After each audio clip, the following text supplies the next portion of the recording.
So, for the ones who in my comments swearing they know some shit, talking about some, oh, she mad because she didn't get it. What to say? Oh, okay. But here you go. Here y'all go, since y'all want it so bad, since I'm ungrateful, since I don't want to depend on the government anymore, since I don't want them to do anything for me anymore. Here, take it, have it. Cause I don't got to motherfucker let these motherfuckers keep doing that little portion for me. If I'm paying 80% of my rent, I might as well pay it off. Hmm. Y'all talk about some, oh, Section 8 help you buy houses. Okay. If I knew that, I would have said that too. But nobody knew that. The fuck? Like, y'all be on this motherfucker thinking that y'all clocking tea and y'all really be drinking nothing but piss.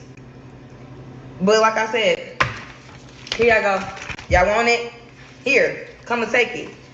Be controlled, be limited to incomes and everything else. Because that's all you're going to get being on Section 8, love. Besides, The only reason she's saying be controlled, be limited, and all these different things is because here's the thing: you applied for it. So what was you applying for if you didn't need it? She applied because she was under the impression that she was going to get more taken off, like in other people's cases, because she mentioned that they're really only offsetting 20%. So she still has to pay for the other 80%. But what she was hoping for is that those numbers and those ratios would be flipped, and that she would only be paying 20% and they'd be paying 80%. And then she wouldn't have this sentiment. But she has this sentiment because it didn't hit like she thought it was going to hit. And now the things are really disproportionate when it comes to personal value. Personal value is not worth it. If it's not worth it to have, like she said, all these restrictions and ultimately be confined just for them to pay 20%. At that point, it's not worth it. If it would have been them paying 80%, then it would have been worth it. But since she didn't get what she thought she was going to get, now what this ultimately was a temper tantrum. 5 and I have not received no food stamps. My disability checks is on hold. My cash benefits is not coming no more. They're still pending. It is the taxpayer's job to pay for my kids to eat and for my kids to be taken care of. I have over 2,000 followers on TikTok and I can't get not one person to send me 50 cents. If you're watching a video and you can't send me nothing, I'm blocking you. See, the entitlement spreads in a multifaceted manner. Here's what I mean. She's not only entitled to her benefits, which she mentioned disability, which I'm going to address as well. But just hold that for a second.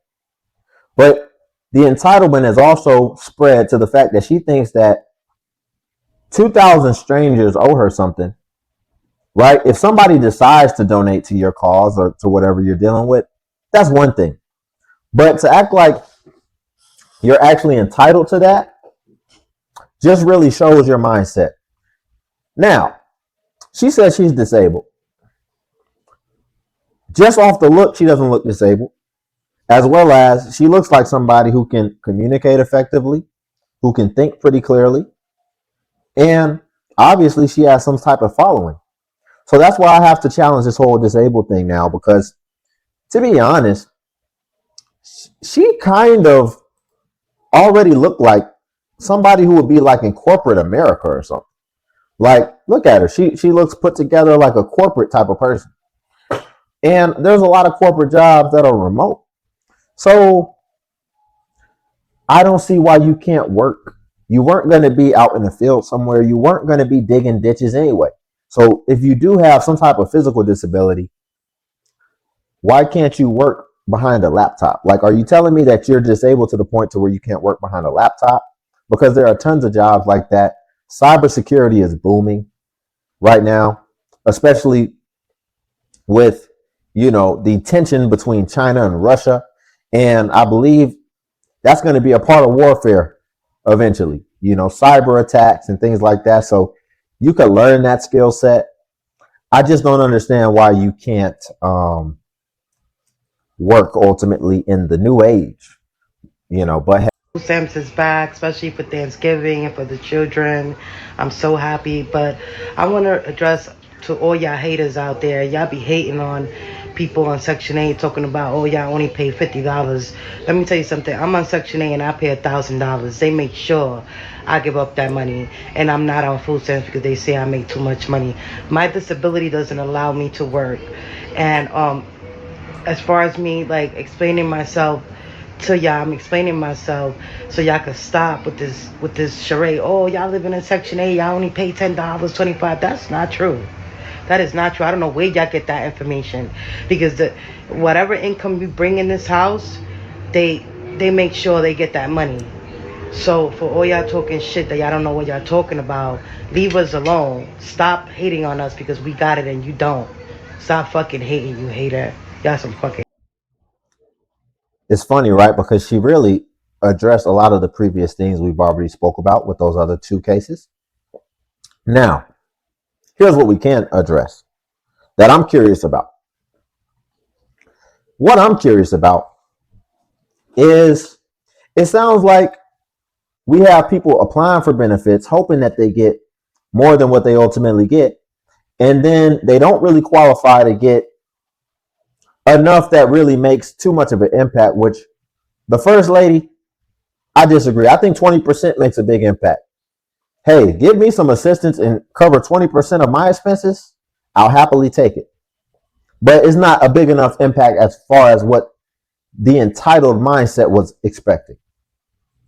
But notice, like I said, if you give me 20% off what I have, I will graciously take it, and I will be so appreciative. I will be so grateful. But notice the key. The key is that I've never applied for it. It sounds like it's like an automatic thing for a lot of these people that we're reviewing to just automatically try to apply for it like it's a mystery box and see what they can get. And that's opportunistic in my opinion. And that's wrong. Because y'all are the sentiment I'm really taking away from this is they're kind of salty that they really didn't get what they thought they got, but they still had that stigma placed upon them, right? As somebody who's taking advantage of the system. But they're like, it's not even worth having that stigma because I'm not even taking advantage of it the way that other people could, in the way that I was really hoping that I would. So that's my thing. Why did you apply for it in the first place before you explored other options, other alternatives, and before you really made sure that you were doing everything in your power? Because a lot of people think that they're doing everything in their power. But if we really just had somebody that audited, I think that these government assistant agencies should have like a real auditor. Listen, if you're going to spend all my taxpayer money, I would rather you put my taxpayer money into an employee who can, visit 20 people a day and actually audit their day and say, nah, you don't need these assistants. What you need to do is you need to use some more of your time. Or what you need to do is you need to stop. You need to not have another child, or you need to. I would gladly invest in an auditor for that, right?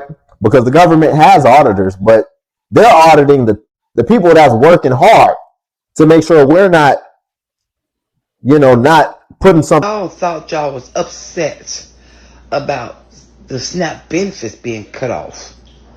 Wait until January 2026. You know what's going to happen come January 2026? He is going to hit the Section 8. He had said at one point he going to give people 2 years to get off Section 8. Now, what I'm hearing is now that come January 2026, those that are on Section 8, either you're going to find a job and move somewhere else, or you're going to be kicked out. Okay? Now, some exceptions will be those on disability. Okay? But if you been living on Section 8, your mama lived on Section 8, your grandmother lived on Section 8, oh, it's getting ready to stop. Because your leader, You know what's crazy? Man, whose grandma's this? How are y'all grandmas finding TikTok talking about what they done heard through the grapevine? That's what I'm trying to understand. I don't even know how TikTok really works that well. I'm not even really a big user of TikTok. I just kind of set it and forget it. I have videos that automatically post to TikTok. I set out my little schedule for, the month, and they just automatically drop. I don't even go and look on it. Man, how y'all grandmas out here finding TikTok? I get they took over Facebook, but what's she doing on TikTok talking about all this stuff she done heard? The one you put into office, it said come January 2026. You know what's going to happen come January 2026. And it's no laughing matter. People are already not getting their SNAP. People are already probably getting a lower income on EBT. Now he's getting ready to hit Section 8. Section 8. Ooh. And for those that don't know what Section 8 is, Section 8 is living in apartments, living in houses for low-income people. And the landlords are paid through the government. She done brought up Section 8 now.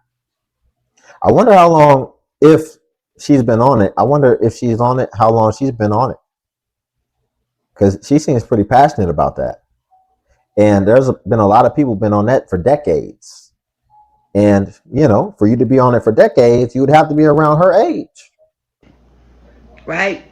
And there's certain criteria, I assume, you have to meet in order to live in that type of property, right?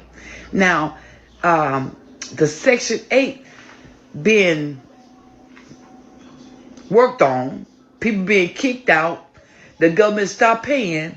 So these people, they're renting property, they want to find somewhere else to rent to.